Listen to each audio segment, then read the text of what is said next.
자, 우리 이번 시간에 우리 7차에 걸쳐서 알아볼 내용인데, 우리 토지 보상이라는 주제입니다. 우리 국가에서 강제로 우리 수용을 하는 경우들이 있습니다. 그걸 보상이라고 그러는데, 이럴 때 양도세 문제를 좀 알아보도록 하죠. 즉 국가에서 굉장히 사업들을 많이 합니다. 뭐 신도시다, 개발 사업이다 해서 굉장히 사업들을 많이 하는데, 이럴 때 강제로 보상이 이루어지죠. 주변에서 많이 보셨을 겁니다. 이 보상과 관련해서 세금 문제들이 굉장히 많이 대두두고 있습니다. 자, 그래서 우리 보상과 관련해서는 우리 공익사업이기 때문에 공익사업의 성격을 조금 아셔야 될 것 같고, 두 번째는 토지 보상과 양도세 문제들이 대두된다는 겁니다. 자, 그래서 우리 토지 보상은 강제로 이렇게 이루어지는 사업이기 때문에 이런 공익사업이고, 거기에 세금 문제는 어떻게 됩니까? 내가 내고 싶다고 내고 내지 않으면 안 내도 되는 그런 문제가 아니기 때문에 이런 것들을 잘못 관리하면 세금 폭탄이 될 수가 있습니다. 그래서 이번 시간은 전반적으로 우리 세금과 관련된 거, 그리고 절세하는 방법들 전반적으로 알아보도록 하겠습니다. 자, 김씨 사례를 가지고 한 말씀을 드려볼게요.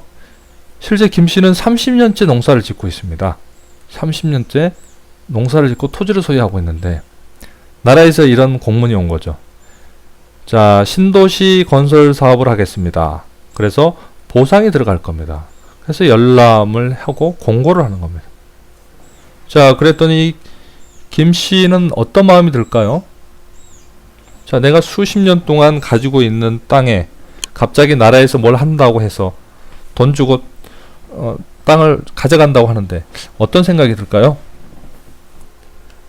자, 돈도 좋은데 첫 번째는 이 보상사업이 강제로 하는 사업이기 때문에, 그렇죠, 내가 살았던 집이라면 강제로 이주를 해야 되고, 농사를 지을 땅이라면, 또 상가라면 모든 게 바뀌게 되는 거죠. 내가 선택할 게 많지 않다라는 겁니다. 굉장히 걱정이 많아집니다. 내가 자율대로 파는 게 아니기 때문에 걱정이 많죠.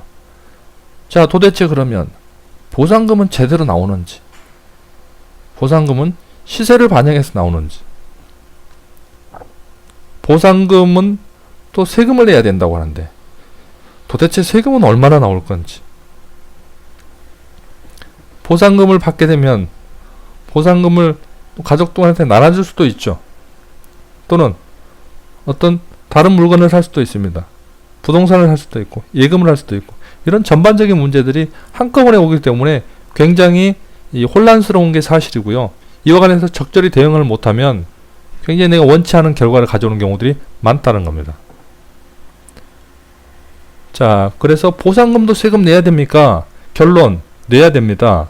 우리 소득세법에 나와 있는데, 우리 양도다 이런 경우는 국가나 지방자치들이 개인 간에 불문하고 매도했다, 교환했다, 법인에 현물 출자했다 해서 그 자산이 유상, 이게 가장 중요한데, 사실상 이전됐다. 유상, 돈 받고 보냈다, 팔았다, 보상받았다, 이게 다 양도에 해당된다는 겁니다.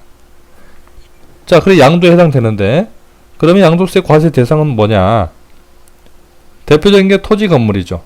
토지 건물을 팔았다, 보상받았다, 양도세 내야 되는 겁니다. 자, 그러면 보상받고 나서 납부할 세금은 양도세밖에 없냐? 그렇지 않습니다. 첫 번째로 양도세가 가장 크기 때문에 양도세 말씀을 드리는 거고, 두 번째는 지방소득세라고 있습니다. 양도세의 10%가 나오는 거죠. 10%. 그리고 농어촌 특별세도 있습니다. 농어촌 특별세는 양도소득세를 감면을 해주죠.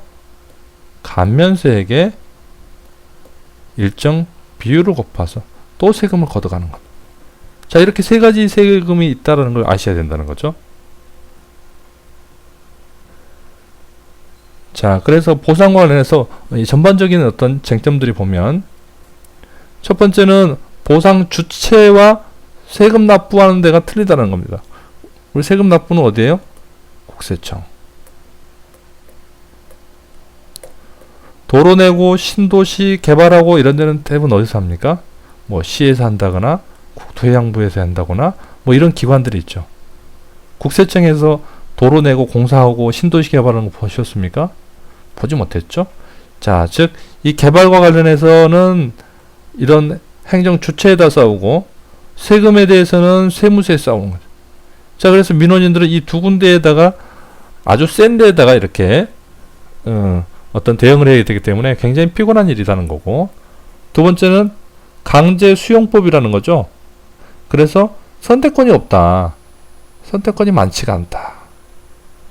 세 번째는 공동 대응과 각자 계산. 자, 이게 참 의미가 있는 이야기인데요. 우리 보상을 하면 개인 토지 하나를 보상하는 게 아니고 대규모 토지를 이렇게 보상하는 경우가 많죠. 사업하는 면적 전체에 대해서. 그러면 거기에 있는 사람들이 보상이 이루어지는 건 맞지만, 그래서 보상금을 더 달라 뭐 이런 주장을 하지만 사실 또 각자 상황은 다 틀리다는 거 아닙니까? 아, 그냥 나는 복잡하니까 빨리 돈 받고 나가고 싶어. 아니야, 나는 끝까지 싸워야 돼. 그래서 각자 계산이 틀리다는 겁니다. 상황이. 네 번째는 우리 보상은 강제 사업이니까 나라에서 강제하니까 어떤 혜택이 있겠죠. 자, 그 감면 혜택이 있습니다. 그 감면 혜택은 모두 주는 건 아닙니다. 그 요건을 좀 갖추면은 감면 혜택을 준다. 그래서 보상과 관련해서 이런 전반적인 것들을 다음 시간을 통해서 구체적으로 알아보는 시간을 갖도록 하겠습니다.